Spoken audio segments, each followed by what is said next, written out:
জিব্রাইল আলাইহিসসালামের কণ্ঠস্বরের মাধ্যমে তাকে সাহসী করে তোলা হচ্ছিল।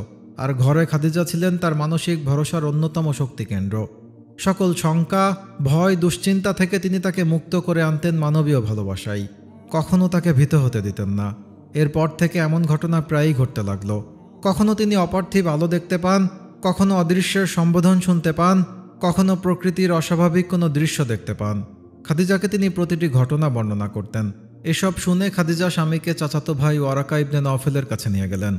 ওয়ারাকা ঘটনাগুলো শুনেই বুঝতে পারলেন মুহাম্মদের সময় অত্যাসন্ন।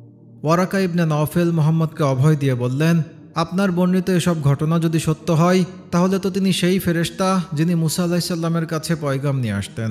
ভয়ের কিছু নেই। আমার জীবদ্দশায় যদি আপনি নবুয়ত প্রাপ্ত হন, তাহলে আমি আপনাকে পূর্ণ সমর্থন জানাবো। আপনার নবুয়তি কাজে সব ধরনের সহযোগিতা করব এবং আপনার উপর প্রেরিত ধর্মের প্রতি ঈমান এনে সম্মানিত হব। আমি যেন ততদিন বেঁচে থাকি।